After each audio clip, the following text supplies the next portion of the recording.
ஜாஃபர் சாதிக் குறித்து பேட்டியளிக்கும் போது திமுக அமைச்சர்கள் நடுங்குவது ஏன் என்றும், ஜாஃபர் சாதிக்கிடம் நடத்தப்படும் விசாரணையில் திமுகவின் குட்டு அம்பலமாக்கிவிடும் என்றும் முன்னாள் அமைச்சர் ஜெயக்குமார் தெரிவித்துள்ளார். அதாவது அமைச்சர் ரகுபதியினுடைய அந்த பேட்டிய ஒரு பதட்டம் தெரியுது, ஒரு பயம் தெரியுது, ஒரு கிளி தெரியுது, ஒரு அச்சம் தெரியுது. அந்த மாதிரி தான் அவருடைய பேட்டியை பார்த்தீங்கன்னா அவ்வளோ சத்தமா, அதாவது சத்தம் போட்டா சத்தமா பேட்டி கொடுத்தா உண்மை மறைஞ்சிருமா? அதை வெளியே வரதான் போகுது. இன்னைக்கு மாட்டியிருக்காரு சாதிக்கு டெல்லியில. இன்னைக்கு ப்ரூவ் பண்ண போறாங்க. எந்தெந்த அமைச்சர்கள் காசு வாங்கினாங்க, எந்த எம்எல்ஏ காசு வாங்க, நாடாளுமன்ற உறுப்பினர் காசு வாங்க, கட்சிக்கு எவ்வளவு நிதி கொடுத்தாங்க, எத்தனை திரைப்படம் அந்த முதன்மை குழுமம் எடுத்து அதுக்கு நிதி உதவி பண்ணாங்க, எல்லாம் வெளியே தான் வரப்போகுது. அதுல என்ன மாறுபட்ட கருத்து இருக்கு? அதோட வெளிப்பாடு. அதாவது எப்படின்னா, திருடன் என்ன பண்ணுவான்னா, திருடிட்டு அவன் கத்தின்னு ஓடுவான், என்னன்னு திருடனப்படின்னு. அப்புறம் மக்கள் நினைப்பாங்க, ஓ இவன் திருடன்ல, அவன் யாரும் தொத்தின்னு வர்றான் அப்படிதான் நினைப்பாங்க.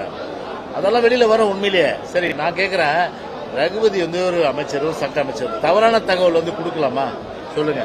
தவறான தகவல் 2013 இல்லையா, அன்னைக்கு இவர் முதல் பேட்டியில, நீங்க அந்த பேட்டியை ஃபுல்லா பாருங்க. ஏடிஎம்கேல கவர்மெண்ட்ல தான் 2013 புடிச்சேன்னு சொல்றாரு அவரு. அப்ப புடிச்சு ஏன் நீங்க ஜாஃபர் சாதிக்க நீங்க தண்டிக்கிறதுக்கு உண்டான நடவடிக்கை எடுக்கல, வழக்கு நடத்துறாரு. அதுக்கப்புறம் ஒரு 10 நிமிஷம் பொறுத்து திருப்பி நிருபர் கேட்கறாங்க. அந்த கேள்வி கேட்கும்போது அது என்சிபி பிடிச்சது. என்சிபி மத்திய நர்காட்டிக் ட்ரக்ஸ் அவங்க தான் பிடிச்சாங்க இதை. அப்படின்னா எப்படிப்பட்ட ஒரு தவறான தகவலை இது கூட தெரியாம ஒரு 2013 என்சிபி பிடிச்சதுன்னு சொல்லிட்டு அதுக்கப்புறம் ஒரு 5 நிமிஷம் கழிச்சு நிருபர் கேட்ட பிறகு சொல்றாரு, அது அன்னைக்கு அதிமுக ஆட்சியில் நாங்க பிடிக்கல, அன்னைக்கு என்சிபி பிடிச்சுதான் நடத்துது, ஆனா இது இன்னும் எங்க ஆட்சியில் பிடிச்சி வழக்கு நடத்தலன்ற மாதிரி சொல்றாரு.